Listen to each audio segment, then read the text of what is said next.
Developing tonight as we come on the air, a deadly shooting at a Tennessee high school. Multiple people shot, including a police officer. What we're learning about the shooting. Brooklyn Center shooting tensions at a boiling point after an officer shoots and kills an unarmed black man in Minnesota. The police chief says the officer who fired meant to tase a suspect. The scene just miles away from the courtroom, where testimony continues in the case against Derek Chauvin. COVID cases rising, more coronavirus cases reported on campus in the middle of what's being called another surge. What students across campus are saying.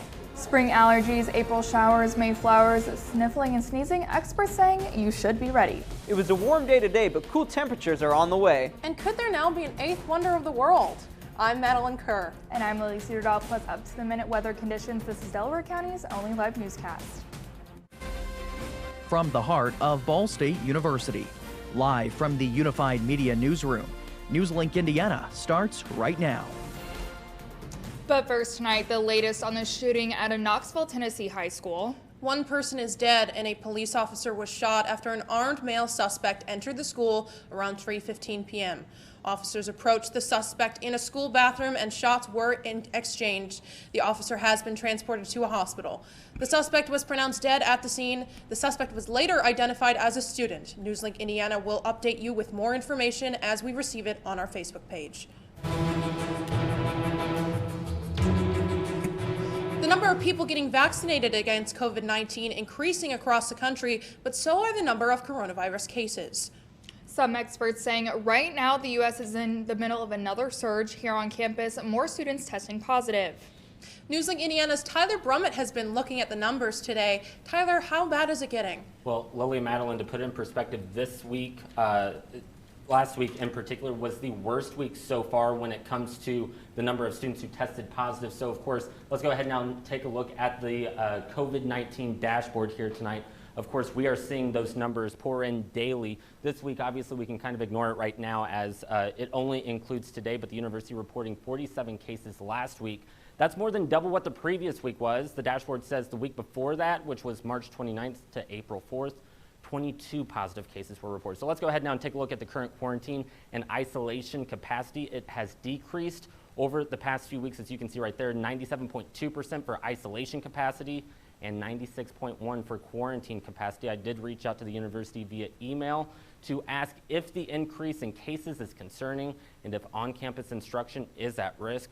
A university spokesperson responded by saying the dashboard is updated daily. We continue to encourage the campus community to adhere to the safety protocols, including wearing a mask, physically distancing, and staying home if they are ill. We also encourage our campus community to get the vaccine. It is important for everyone in our campus community to continue to take care of themselves, each other, and our community. Students I talked to today say they hope the increase in cases comes to an end soon.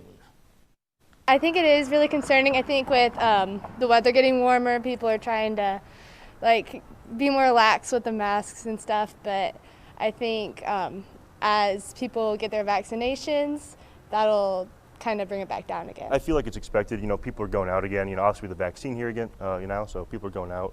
And, people also may be getting a little bit tired of just sitting in.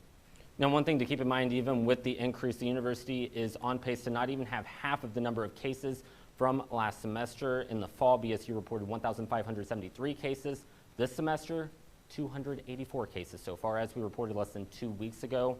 Ball State President Jeffrey Mearns said that he expects the semester to finish as scheduled and for BSU to have an in-person commencement. Of course, we'll keep you updated. For now, though, live in studio, Tyler Brummett, NewsLink Indiana. Tyler, thank you. Cases may be on the rise on campus, but so is the amount of vaccinated adults. The U.S. is approaching major milestones in the COVID-19 vaccine. The White House says by the end of the week, nearly half of all adults would have had their first shot. The Center for Disease Control and Prevention says that nearly 46% of the population over 18 has received at least one dose of the vaccine. About 28% are fully vaccinated. Andy Slavitt, the White House senior advisor for COVID-19 response, says the U.S. is not dependent on Johnson & Johnson to hit vaccination goals. This comes after some problems at an independent manufacturing facility that makes the drug that goes into the J&J vaccine. That plant, under the company Emergent Biosolutions, does not yet have FDA authorization to send out its material. This has led to delays in Johnson & Johnson vaccine deliveries. Slavitt says that's not a concern as far as the overall supply and availability.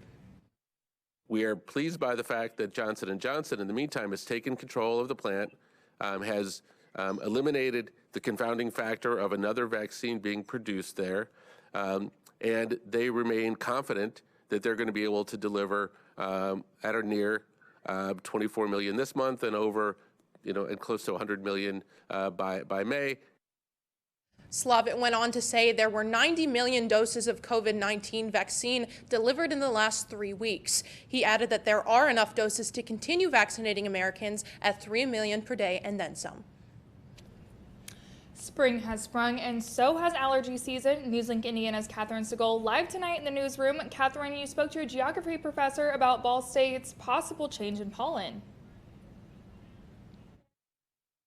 And with symptoms beginning to rise, some people have raised concerns about this allergy season being worse than last year. According to chairperson of the geography department and associate professor Petra Zimmerman, the seasonal outlook shows we may have a wetter season this year, which could bring different types of allergies like mold. With that being said, Zimmerman said there have been warmer spells that could cause a rise in pollen spread as well as a possible extended season. However, the probability of this season being worse than last season is unknown. Remember, last year we were indoors a lot, and people are going outdoors. We had a cold winter, and then it got very warm last month. So we've had quite a few warm spells. People are opening up their windows. I'm not an allergist, so I don't know if they are necessarily worse or better or the same as last year. Zimmerman stated that wind is something we need to pay attention to when it comes to allergies, because wind is what kicks pollen around. Zimmerman's guess is that the more wind there is, the more allergy symptoms there will be. However, she also stated that climate change cannot be used as a reason for changes in pollen unless the evidence is taken over a long period of time. If you are someone experiencing an increase in symptoms, Zimmerman said masks are great barriers for pollen intake. Live in the newsroom, Catherine Segal, NewsLink, Indiana. You know, allergy season does have its pros and cons. One of the encouraging things being the warmer weather. Rudy, are these 60 and 70 degree temperatures here to stay? Well, looking at today, it was a great day unless you were a pollen and allergy sufferer, because we had a beautiful sunny day, clear skies in our area right now. Those showers that were really cold and miserable we had yesterday moved off to our east, and some clouds to our west, but a clear sky for us today. Unfortunately, that's not going to be the case as those warm temperatures are going away. Right now, 57 here in Muncie, still pretty warm in our area, 55 in Indianapolis, and still a bit of a change from 24 hours yesterday when we had those rains here. 5 degrees warmer in Muncie, 7 in Indianapolis, a bit warmer than it was yesterday. Earlier in the day, we had about a 12-degree difference. But as we look forward to the full forecast later today, we're going to be looking at clear but cool conditions tonight, so good news there, as well as a sunny day tomorrow, but a cool down on the way for later this week. I've got all that and more coming up in my full forecast. Week 3 of witness testimony in the Derek Chauvin trial began today. The former Minneapolis police officer has been charged with second and third degree murder and the second degree manslaughter in the death of George Floyd.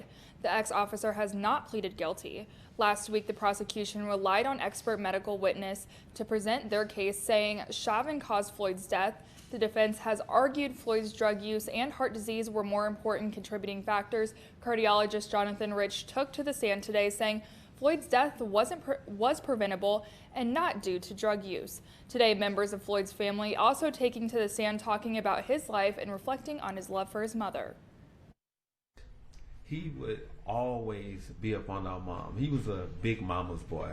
I cry a lot, but George, he loved his mom. He will always just be up on her. And, you know, every mother loves all of her kids, but it was so unique how they were with each other. Tensions remain high in the Minneapolis area after a black man was shot and killed by a police officer yesterday. Police say they were trying to take 20-year-old Dante Wright into custody during a traffic stop after learning he had outstanding warrants. He got back into his vehicle, at which point an officer shot him. The city is saying it was an accidental discharge and the officer meant to reach for her taser. Do all that is within our power to make sure that justice is done for Dante Wright. The shooting prompted protests as well as unrest and looting, the president addressing that today. Make it clear again, there is absolutely no justification, none, for looting, no justification for violence. Peaceful protest, understandable. And the fact is that, we do know that the anger, pain, and trauma that exists in the black community in that environment is real. It's serious and it's consequential. But it will not justify violence and or looting. Involved is currently on administrative leave. The city manager has been fired. His death has been ruled as a homicide by a medical examiner. Economy on the rise, how COVID-19 vaccinations could lead to new jobs. And Microsoft is investigating in healthcare what AI system they will be purchasing after the break.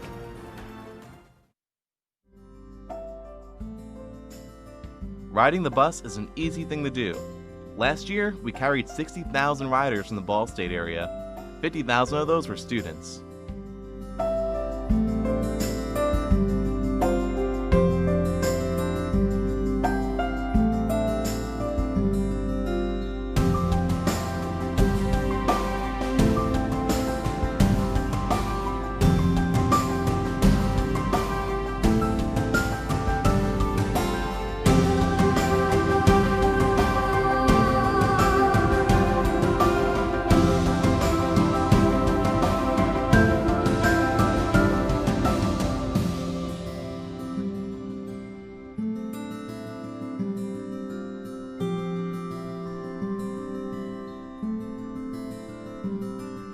Anywhere you want to go, MITS will take you there.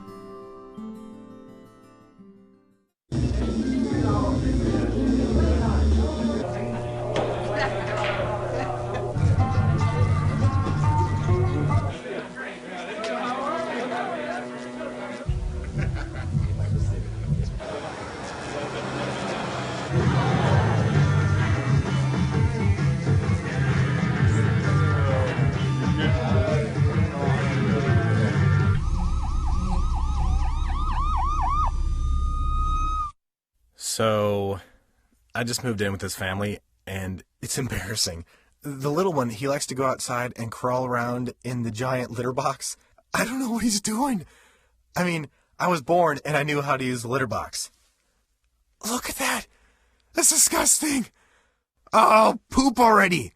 You're making me nervous. Oh, okay, I can't look at this anymore. I really hope he grows out of this, for his sake. The Biden administration is pushing its American Jobs Plan as a way to help the U.S. rebound from the COVID-19 pandemic. During a meeting with tech company CEOs today, President Joe Biden says there's bipartisan support in Congress to boost the country's semiconductor industry. According to the president, the U.S. is falling behind other countries making these sorts of advancements. Bridges. We're investing in water systems so Americans can have clean water infrastructure. We're investing in high-speed rail infrastructure. We're building charging stations to support America's electric vehicle future, and investing in that infrastructure. Also told the business leaders he will need their backing to support U.S. workers if the plan gets approved. And the chairman of the Federal Reserve says the U.S. economy is at its inflection point and that the economy will continue to recover. While appearing on 60 Minutes, Fed Chair Jerome Powell provided a more positive outlook than he has in the past. Powell says widespread vaccination and a strong monetary policy will enable job creation and quick economic growth. The Federal Reserve Chair expects interest rates will remain at historically low levels in 2023. While there could be increases in inflation over the summer, Powell believes that they would only be temporary. He says the principal risk to the U.S. economy is a fourth wave of COVID-19, but if the current pace of the vaccinations continue and people continue to wear masks, he is optimistic that the pandemic won't make a significant return. Microsoft is making a big push into the healthcare software industry. The tech giant is buying Nuance for $16 billion. Nuance is a digital leader in healthcare artificial intelligence. Retail stores such as Walgreens have used their technology to help schedule COVID-19 vaccine appointments. And now we go ahead and toss it to Rudy for a little look at weather. It was a beautiful, sunny, and pretty warm day outside today, but are those warm temperatures going to stick around? Find out in my full forecast after the break. Here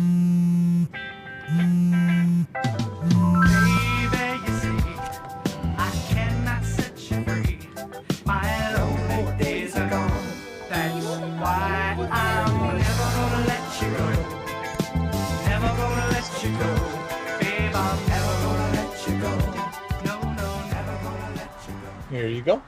Thank you. Thank you.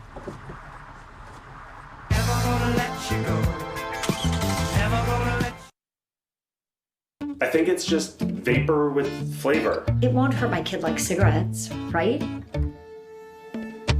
Vaping is safer than smoking, isn't it? There's really not even that much nicotine in them, right? My kid? My kid knows it's dangerous. Get your head out of the cloud. Today, nearly 8,000 kids will start vaping, maybe even yours.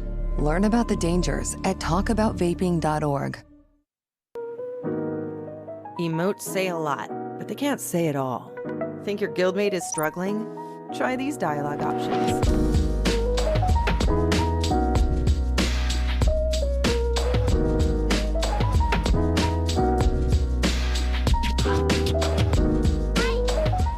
Go beyond emotes. Check in with your guildmates at seizetheawkward.org.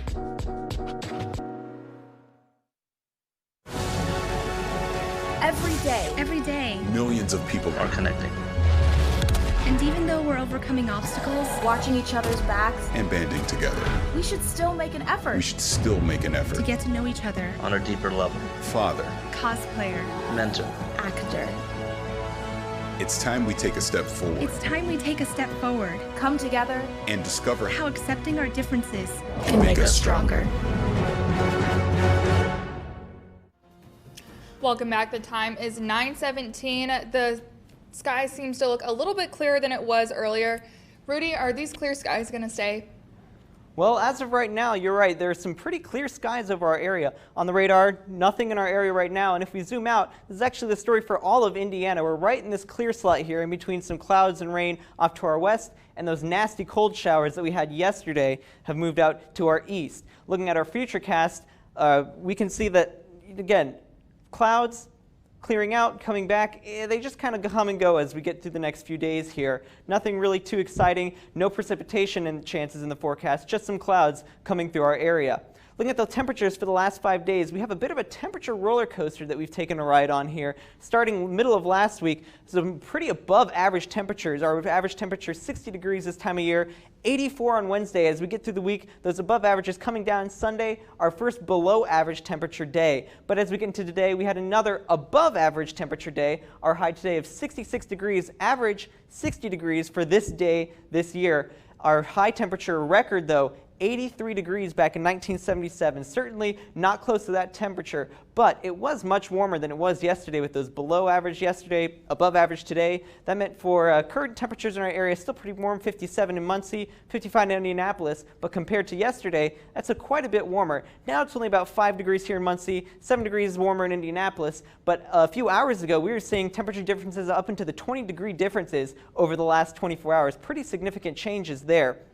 Now, let's talk about the future. This is a model from the Climate Prediction Center of the National Weather Service. The blue areas show below average chances for temperature, and the red areas are chances for above average temperatures. Now, this doesn't necessarily mean that the blue areas are colder, because down here in Texas, where it's the bluest, we're seeing thunderstorm chances for the entire week. Up in North Dakota, where it's not quite as blue, snow. They're going to be digging out of snow their driveways over the next few days. So fortunately, no weather like that, thunderstorms or snow for us in our area, but unfortunately, we are seeing below average temperatures in the next 6 to 10 days coming up through our area. Now moving to tonight, 41 degrees our low for tonight. Pretty nice night. Cloudy, partly cloudy skies, pretty calm wind as we get through the night. And moving into tomorrow, another nice day in store. Starting off the day with some clouds in our area, 41 degrees, but as we move into the evening, afternoon through evening, 63 degrees our high for the day. Sunny skies. Again, another above average day. 61 the average high for tomorrow. Looking at our 7-day forecast, here is where we can see those below average temperatures in the future coming into play.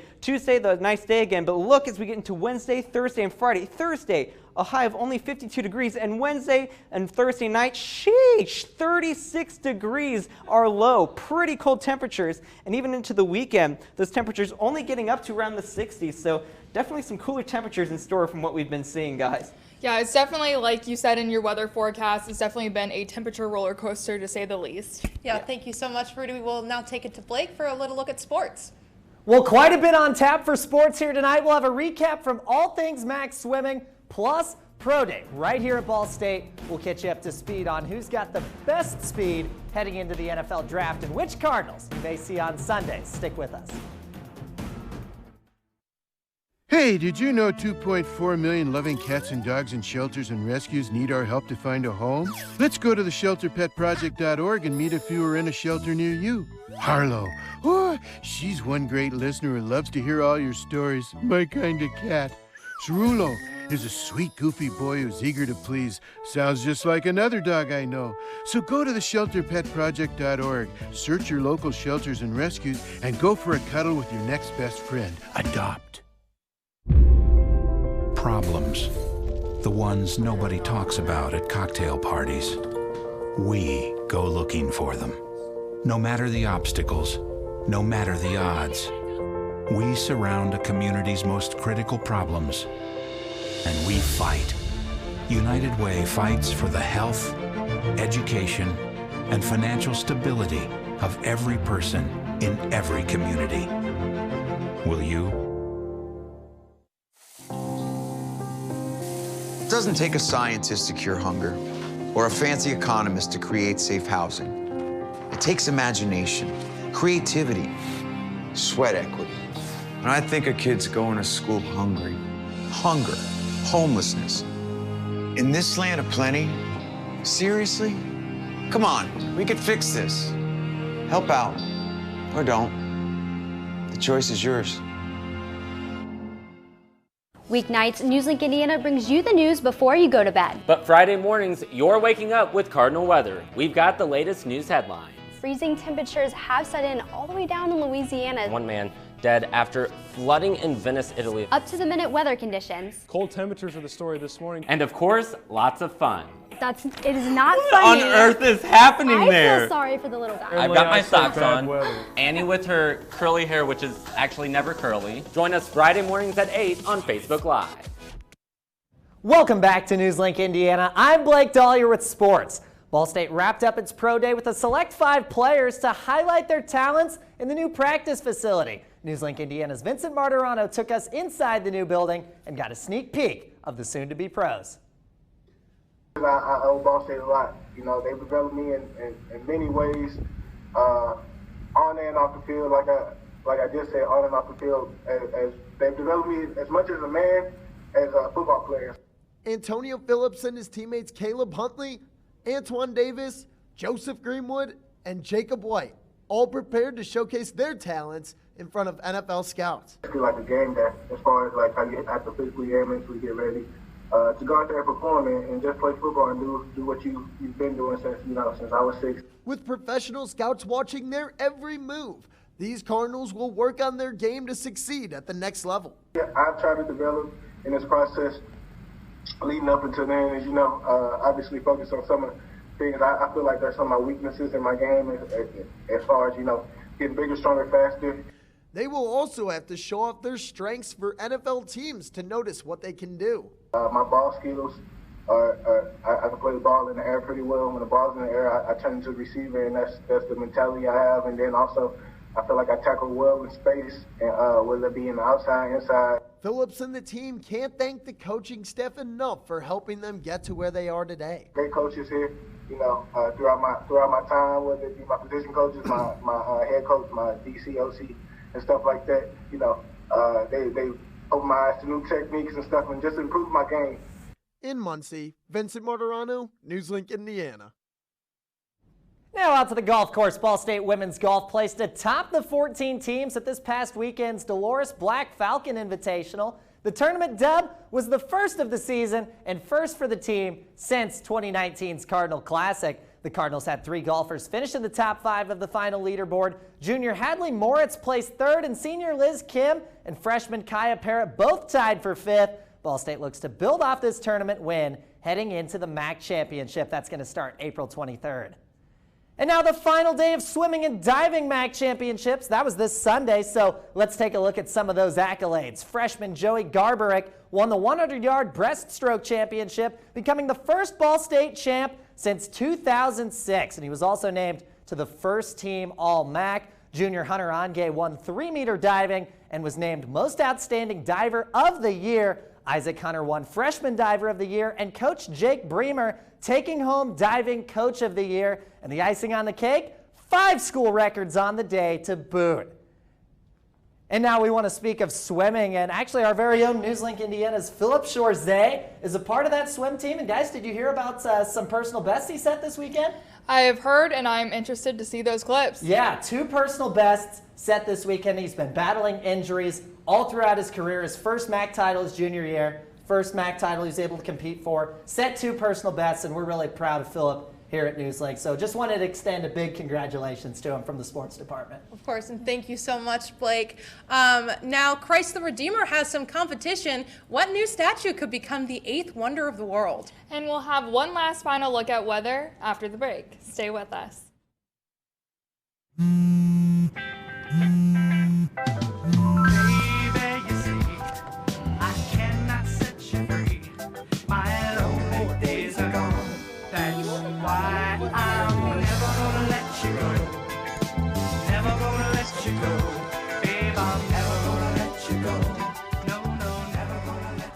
Here you go. Thank you. Thank you. Never gonna let you go. Never gonna let